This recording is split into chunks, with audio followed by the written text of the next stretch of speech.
I am Dr. Latha, Associate Professor, PG and Research Department of Computer Science, Sri Sarada College for Women, Salem. Today I am going to take the basic structures of data structures and algorithms. What is data? What is an algorithm?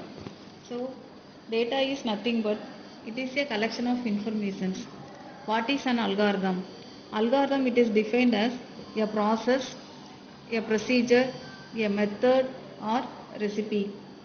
An algorithm, in other words, we can define it is a specific set of rules to obtain a definite output from some specific inputs which are provided to the problem.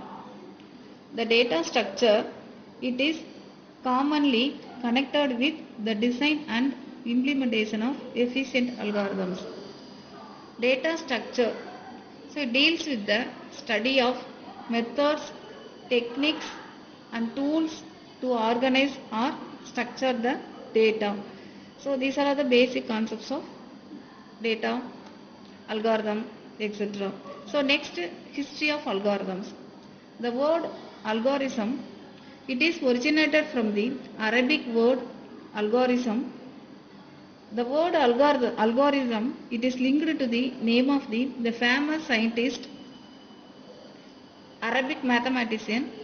His name is Abu Jafar Muhammad Ibn Musa. He was the first algorithm designer for adding numbers which is represented in the Hindu numeral system. Next, definition, structure and properties of an algorithm. So, algorithm, in other words, it can be defined as it is a finite sequence of instructions. Each of those instructions, it has a clear meaning and it can be performed with a finite amount of effort in a finite length of time. Structure of an algorithm. An algorithm has a structure, that is, it has 5 structures. What are they? First one is input step. Second one is assignment step. Third one is decision step. Fourth one is repetitive step. Fifth one is output step. Next, properties of an algorithm. An algorithm, it is endowed with the properties such as finiteness, definiteness, generality, effectiveness and input-output. Finiteness. An algorithm must terminate after a finite number of steps. This is the first property of an algorithm. Second property of an algorithm is, reversely we can say, that is definiteness. That is, the steps of the algorithm that should be precisely defined or unambiguously specified. The third property of an algorithm is generality. That is, an algorithm that should be generic enough to solve all the problems of a particular class. The fourth properties of an algorithm is effectiveness. Here, the operation of the algorithm that must be basic enough to be put down on pencil and paper. They should not be too complex to warrant writing another algorithm for the operation. Next one is input-output. This is the fifth property of one algorithm. The algorithm must have certain initial and precise inputs and outputs that may be generated both at its intermediate and final steps.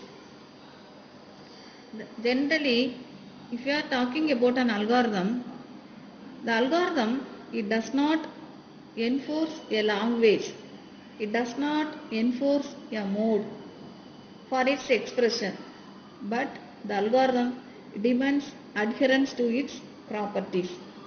Then how we can represent an algorithm?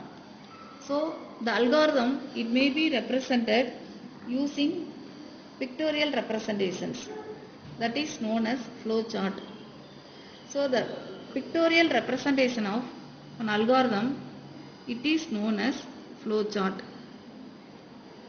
The flow chart, it can be represented using different symbols.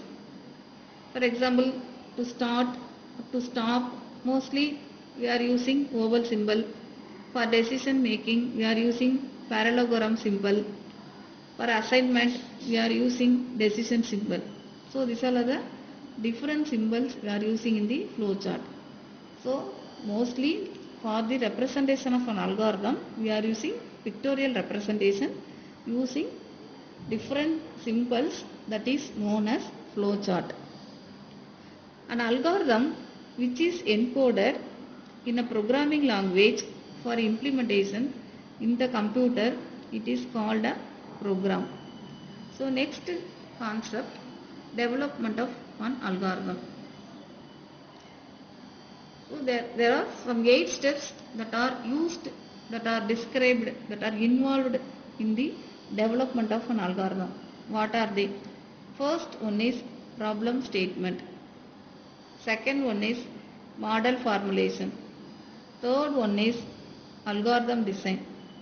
Fourth one is algorithm correctness. Fifth one is implementation. Sixth one is algorithm analysis. Seventh one is program testing.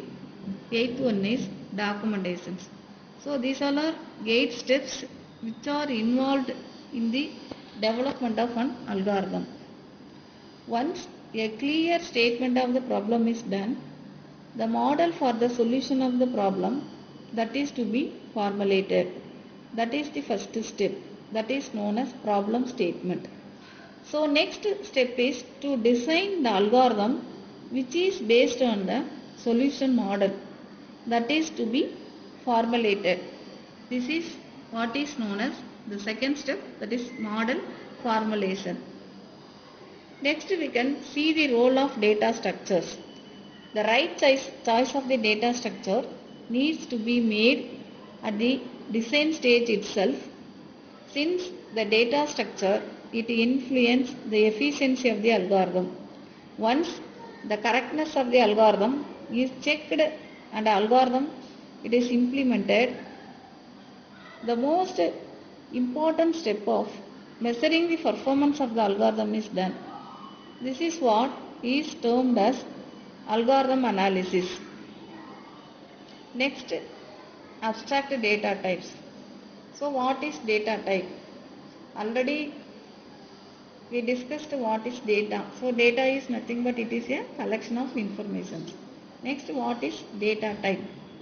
What is data object? What is abstract data types? Data type, it refers to the type of values. Type of values means it may be integer, real, string, character, etc.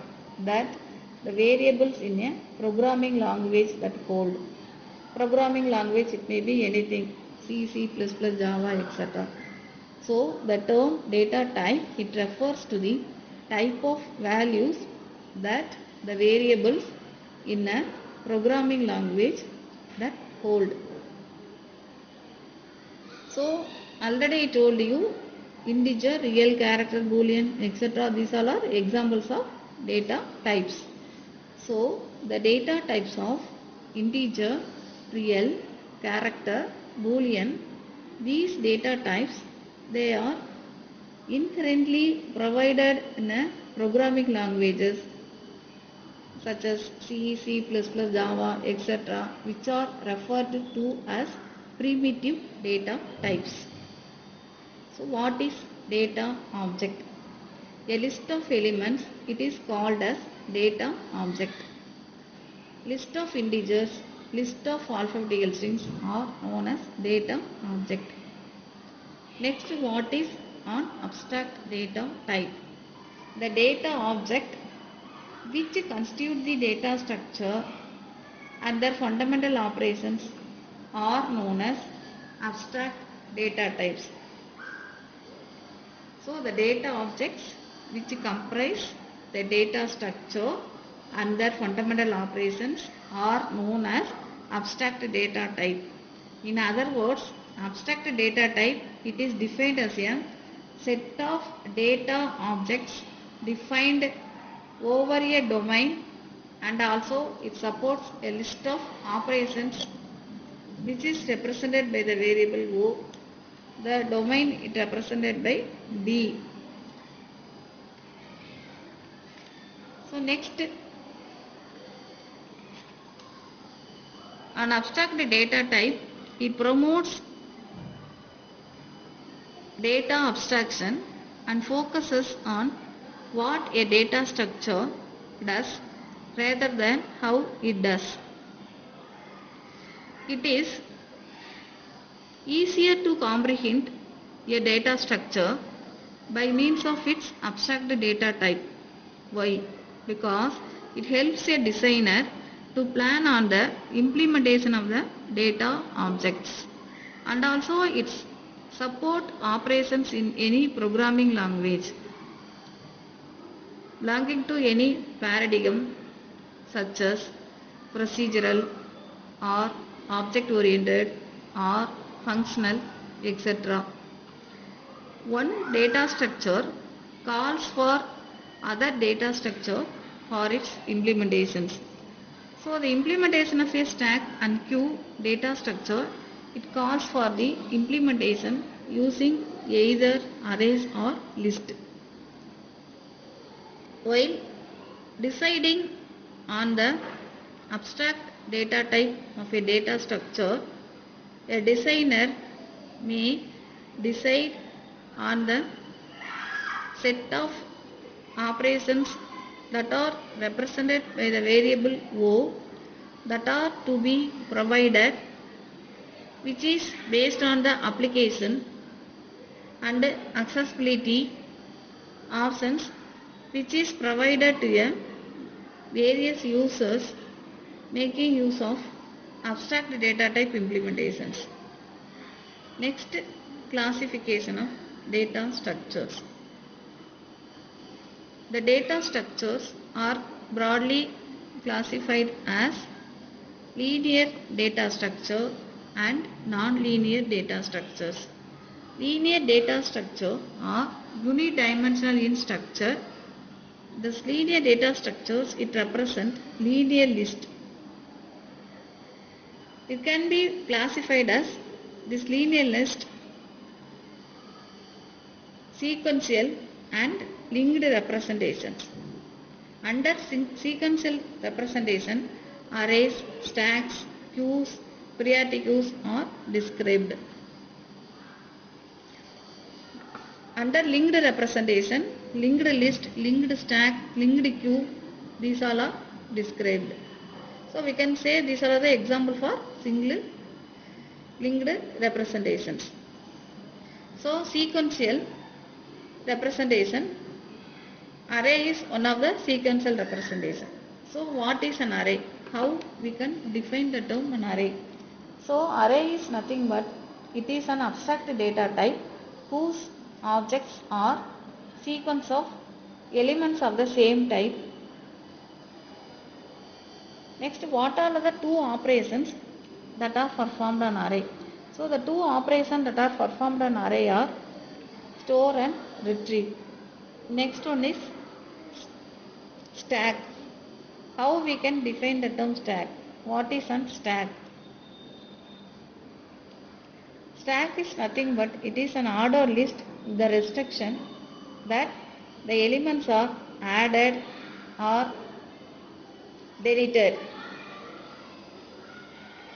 So there are two operations we can use in stack.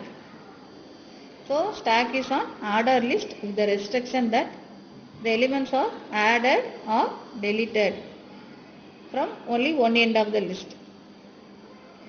The two operations performed on the stack are push and pop. Insertion or addition of elements, that is known as push. Deletion or removal of elements, it is known as pop. So these are the two important operations that are used in stack. So first in first out mechanism that is followed in stack while we are storing the element or we are deleting the element. Whenever we are adding any information, the item what it is stored on the top of the stack, okay, that will be getting deleted while we are using pop operation. Similarly, when we are using push operation, only the information or data what we are going to add or insert, that will be placed on the top of the stack. So first in first out mechanism, okay, that is implemented or followed in the case of stack. So next one is queue. So what is a queue? So it comes under linear data structure which describes sequential representation. So queue is a linear list in which on insertion they are made at one end of the list, that is known as rear or tail of the queue. Next one is priority queue. So priority queue, it is a queue in which the insertion or deletion of items from any position in the queue, they are done based on some property such as priority of task. Next, linked representations. So under linked representations, linear linked list, linked stack, linked queue, we can say as an example. So linked, what is linked representation of a data structure? So the linked data representation of a data structure, that is known as linked list. So linked list is a collection of nodes. Each node, it represents collection of fields. So a linked representation of data structure, it is known as a linked list. It is a collection of nodes. Each node is a collection of fields. Next, linked list. Singly linked list, it is a linear data structure. So this is a unidimensional structure. So each node of which has one or more data item fields. So this is known as data. But only a single field. That single field is known as link. So a singly linked list, it is a linear data structure. Each node of which has one or more data item fields. These data item fields, it represents data, but only a single link field, that it represents task. So next, linked stack. So linked stack, it is also a linear list of elements commonly implemented as a single linked list whose start pointer, it performs the role of the top pointer of a stack. Next one is linked queue. So what is linked queue? How we can define this term? How we can describe?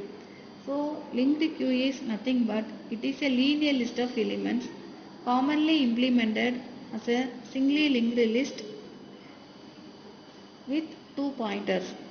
Those pointers are named as front and rear.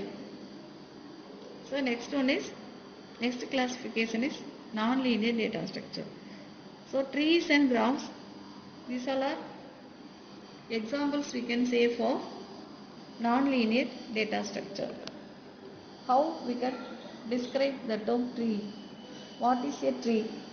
Tree is a finite set of one or more nodes such that there is a specially designated node called the root, and the rest of the nodes that could be partitioned into disjoint sets, that is known as subtree of the tree.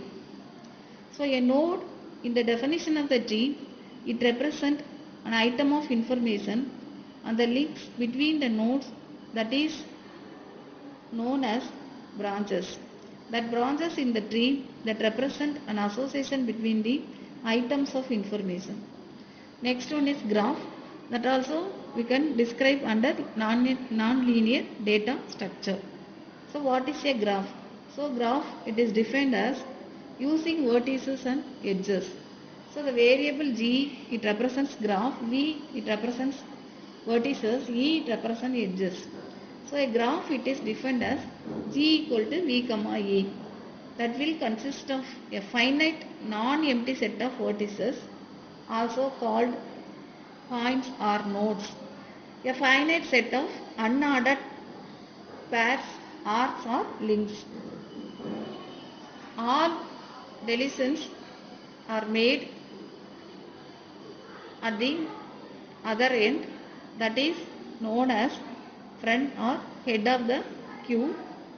On insertion operation, it is also